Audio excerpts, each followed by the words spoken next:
Seguimos en Cosa Pública 2.0. Gracias por permanecer en sintonía con nosotros aquí en Radio Universidad de Guadalajara, y vamos a la línea telefónica y le vamos a agradecer a Martín Esparza que nos tome esta llamada. Martín Esparza es parte del Sindicato Mexicano de Electricistas. Recordaba al principio del programa que el Sindicato Mexicano de Electricistas agrupaba a la fuerza trabajadora de la Luz y Fuerza del Centro, esta compañía Luz y Fuerza del Centro, que fue extinguida de manera irregular por el entonces presidente Felipe Calderón en el año 2009, pero el Sindicato Mexicano de Electricistas sigue trabajando, no solamente por sus derechos, sino organizando nuevas corrientes sindicales, y de esto vamos a platicar. Martín Esparza, muy buenas tardes, te saluda Rubén Martín. Hola Rubén Martín, gracias por el espacio que nos das para poder comentar temas que son de interés para los trabajadores. Así es. De hecho, aquí estamos en Guadalajara, mi compañero José Humberto Montes de Oca Luna, secretario del Exterior, y un servidor, Martín Esparza, como secretario general. Muchas gracias, Martín Esparza. Nuestro auditorio es muy enterado, muchos ya que nos siguen desde hace años se acordarán de ese acontecimiento brutal que fue la extinción de la compañía de Luz y Fuerza del Centro, una compañía pública que generaba energía en el centro de la República. Pero para los más jóvenes que no recuerden exactamente esos acontecimientos, solo antes como contexto, Martín, si nos recuerdas ese hecho tan terrible en contra de la clase trabajadora mexicana. Sí, fíjate que fue el 11 de octubre del 2009, por la noche, el ejército, la policía de Genaro García Luna, tomaron por asalto armado y militar más de 400 centros de trabajo de Luz y Fuerza del Centro, que era la empresa pública con la que estábamos trabajando.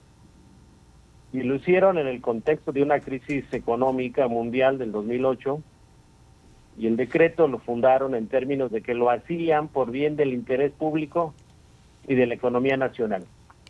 Y prácticamente se aliaron los principales partidos políticos del PRI y el PAN, le avalaron a Felipe Calderón esta decisión autoritaria, también cooptaron a los ministros de la Suprema Corte de Justicia de la Nación. Pues ya cumplimos 15 años de este hecho autoritario, fascista, donde pues los datos son duros porque ni se mejoró la economía del país, ni mejoró el suministro de energía eléctrica en la zona central del país, ni bajaron los costos de las tarifas eléctricas. El objetivo era extinguir a un sindicato que estuvo en contra de la privatización de la industria eléctrica, con uno de los mejores contratos colectivos de trabajo del país, que costó pues muchas luchas y huelgas ante las empresas extranjeras, y empezaron el desmantelamiento de la industria eléctrica. Y los beneficiados pues fueron las empresas como Iberdrola, Española, de España, donde después de que terminó Calderón se fue a trabajar con ellos como asesor externo, y esta Georgina Kessel también. Su secretaria de Energía. A la calle 44,000 trabajadores. 44,000 fueron despedidos. ¿Cómo han sobrevivido, cómo se han mantenido desde hace 15 años estos 44,000 trabajadores? ¿Algunos de ellos aceptaron las indemnizaciones que les dio el gobierno de Calderón? Sí, efectivamente, es lamentable porque muchos trabajadores no cumplieron con los acuerdos del estatuto, de que ante un escenario de esta naturaleza, por intervención del Estado, de las Fuerzas Armadas, tendiente a disolver al sindicato, todos estábamos obligados a hacer lo que fuera necesario para evitar dicha disolución. Lamentablemente, en mes y medio, 28,000 trabajadores optaron por cobrar las migajas del gobierno del expolio de Calderón. Nos quedamos 16,000 trabajadores a luchar por defender nuestra organización. Dimos la lucha jurídica, la lucha política, recibimos el apoyo de muchas organizaciones nacionales e internacionales, y hoy estamos hasta acá, 15 años, logramos evitar la disolución del sindicato.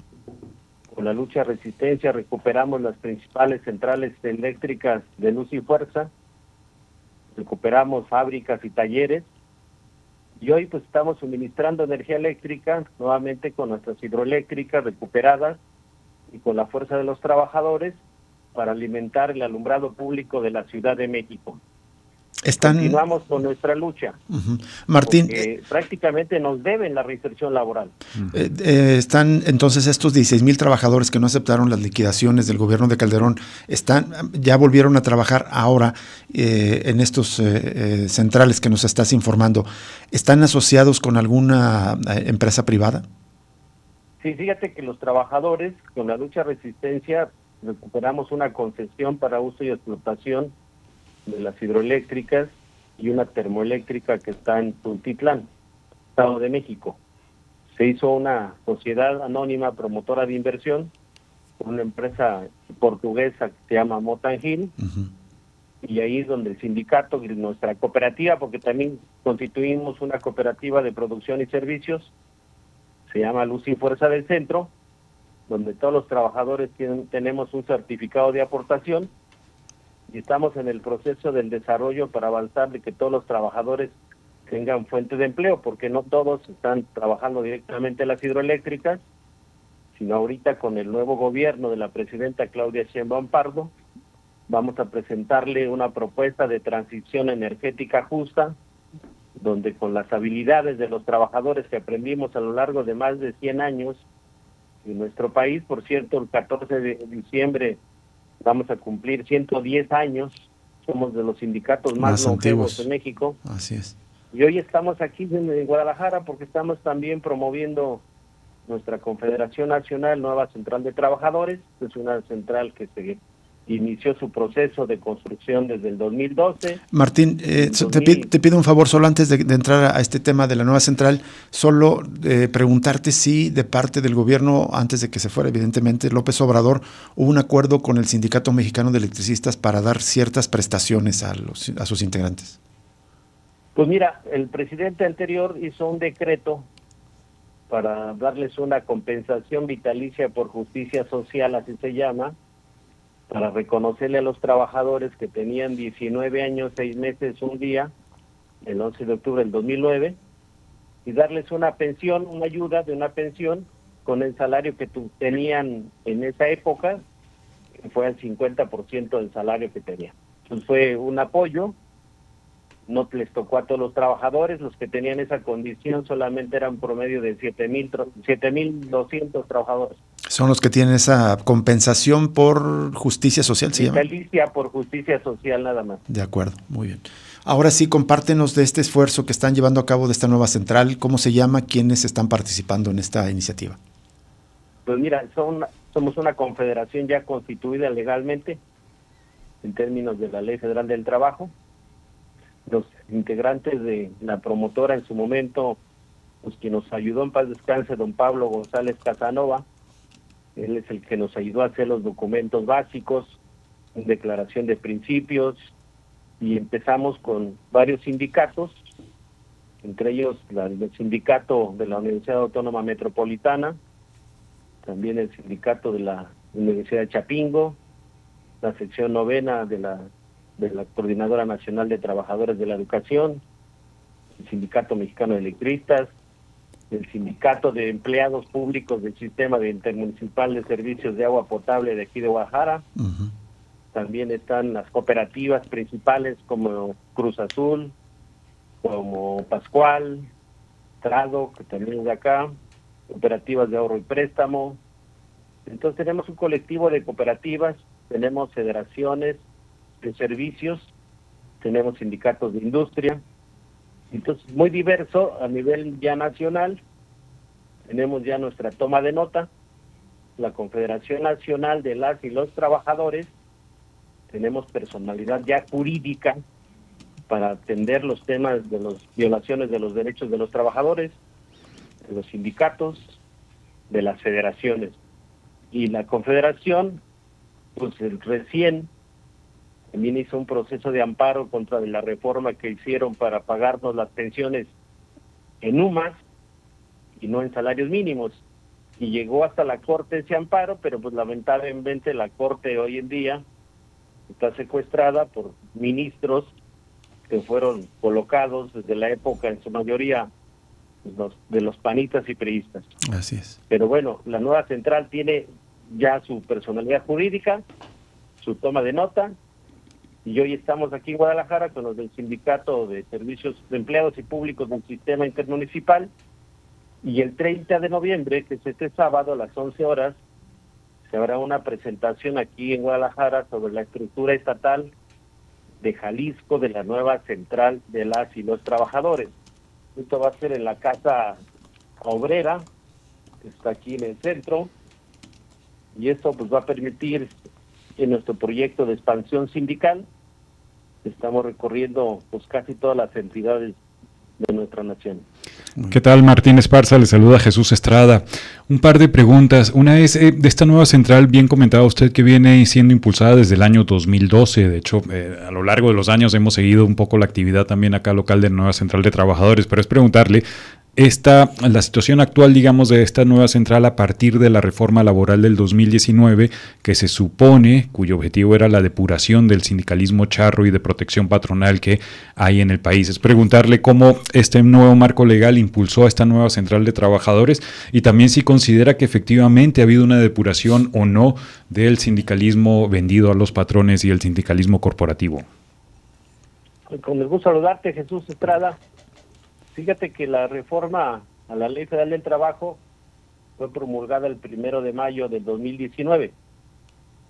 Nosotros hicimos la Confederación Nacional mucho antes de esta iniciativa, de esa reforma, más bien que se hizo en el marco del Tratado México, Estados Unidos y Canadá. El espíritu, si era el que dices, erradicar al sindicalismo corporativo, al sindicalismo charro, pero eso todavía continúa. Entonces no hay avances importantes sobre esa participación de los trabajadores, la democratización, y sin embargo vemos que la reforma sí permitió que desaparecieran más de 100,000 contratos colectivos de trabajo que tenían los trabajadores. Entonces más de 100,000 empresas en México ya no tienen contrato colectivo de trabajo, ya no hay sindicatos ni charros ni de ningún otro tipo, y entonces la Confederación en su plan de expansión podemos ir para organizar trabajadores, verdaderos sindicatos democráticos, autónomos, independientes, y ese es el proyecto de nuestra Confederación Nacional. Excelente. Así es. Martín, ¿qué opinas de la política laboral de los gobiernos de la Cuarta Transformación, el de López Obrador, el que está empezando de Claudia Sheinbaum, y también del sindicalismo que aparentemente están respaldando, la CATEM de Pedro Aces, que acaba de ser reelecto hasta el año 2030, si mal no recuerdo, un personaje pues que recuerda a los viejos dirigentes sindicales, que forma parte del gobierno, que se mueve en helicópteros, que se mueve que vive de manera ostentosa y sin embargo representa supuestamente un sindicalismo más afín a la Cuarta Transformación. Mira, te va a pasar a mi compañero José Humberto Montes de Oca. Adelante, claro que sí. Secretario del Exterior. José Humberto, ¿qué responderías a esta pregunta? Sí. Bueno, mira, la nueva central de trabajadores en su origen tuvo como finalidad tratar de reagrupar al sindicalismo independiente de nuestro país con la intención de hacer avanzar un proceso de democratización del mundo del trabajo. Esto lo hicimos antes de la reforma del 1 de mayo del 2019. Luego vino la reforma de libertad sindical del presidente Andrés Manuel López Obrador, a donde él suponía que los trabajadores iban a tener condiciones para hacer la elección democrática de sus dirigentes. Para nosotros el voto directo, libre y secreto no es nuevo. El Sindicato Mexicano de Electricistas tiene una larga tradición de electoral democrática, e incluso creemos que nuestro estatuto en su origen tenía cosas más democráticas que la propia reforma, en la forma en cómo se participa, con corrientes políticas, con planillas y la libertad para poder desarrollar su actividad sin represalias. Y resulta que ahora con la reforma hay sindicatos corporativos que, como ya mencionas, se están legitimando mediante la simulación democrática. Son sindicatos que la propia dirigencia se constituye como comisión electoral y entonces pues son juez y parte, y ellos son los que califican, llaman a elecciones, y bueno, ahí pensamos que la ley por sí misma, aunque fuera perfecta, no tendría ningún resultado, si no es que los trabajadores desde abajo se organizan, se movilizan, y realmente aquí es lo que nos está haciendo falta, precisamente para encarar a este tipo de sindicatos antidemocráticos, y realmente lo que necesitamos es que haya un movimiento sindical. La reforma puede ayudar en algunos aspectos, la legitimación de los contratos en algunos casos. En el marco de esta reforma es como nosotros hemos logrado avanzar con la nueva central, que ha sido muy solidaria con sindicatos independientes de reciente creación, como el de la General Motors de Silao, Guanajuato, a donde se enfrentó a la lucha por democratizar al sindicato, y bueno, se libró una lucha contra la CTM. Y así nosotros creemos que es importante, la ley es insuficiente y que necesitamos mayor grados de organización, conciencia de los trabajadores para relevar a las viejas y nuevas expresiones del corporativismo que en México aún se están dando, ¿no? Claro, así es. Pues muchísimas gracias, Humberto Montes de Oca y Martín Esparza, por compartirnos esta información. Entonces nos confirman que este sábado se crea la estructura de la nueva, o se presenta la estructura de la nueva central de las y los trabajadores aquí en Jalisco. Sí, en la casa, le hemos denominado la Casa Obrera. Así es. Que está ubicada en Epigmenio González 1024. En el centro de Guadalajara, sí, así es. Aquí en el centro de Guadalajara. Muchísimas gracias de nuevo, y si nos permiten seguimos en contacto con ustedes más adelante, Martín y Humberto. Muchas gracias. Hasta luego, buenas tardes. Los dos dirigentes pues históricos del Sindicato Mexicano de Electricistas, recordando esta lucha tan relevante que fue este golpe brutal por parte del gobierno de Felipe Calderón en contra de este sindicato, y bien lo recuerda, se le golpeó porque era uno de los sindicatos que más se oponían a la privatización de la industria eléctrica, y luego pues estas complicidades, el propio Felipe Calderón, empleado de Iberdrola, su secretaria de Energía también empleada de Iberdrola, lo cual pues se confirmaba lo que se llaman estas puertas giratorias. Siendo funcionarios hacen políticas públicas favorables a estas empresas privadas, y cuando dejan el gobierno se benefician con salarios, con bonos de esas empresas. Y el otro lado de la moneda, lo que comenta, me parece grave, que no logró su objetivo la reforma laboral del 2019, impulsada por presiones de Estados Unidos en el marco de la renegociación del Tratado de Libre Comercio. Eso abre una oportunidad, me parece, también para replantear los derechos laborales ahora ante la amenaza de Donald Trump de la revisión del tratado en 2026. Y el sindicalismo de la Cuarta Transformación, ¿no? Con este caso de Pedro Aces, que hablaremos más en detalle en otra ocasión, que parece emular al viejo sindicalismo priista, a los dirigentes de la CTM, de la CROC y aquellas organizaciones que se crearon al amparo del régimen por revolucionario en el PRI, y que en realidad no eran organismos de los trabajadores, sino organismos para el control de los trabajadores que servían a la clase patronal, a la clase empresarial y al gobierno. Vamos a una pausa y regresamos para cerrar Cosa Pública 2.0, justo con estas notas que tienen que ver con las amenazas de Trump. Hay noticias, hay una llamada de Claudia Sheinbaum y Donald Trump. De esto le vamos a hablar al regreso de la pausa.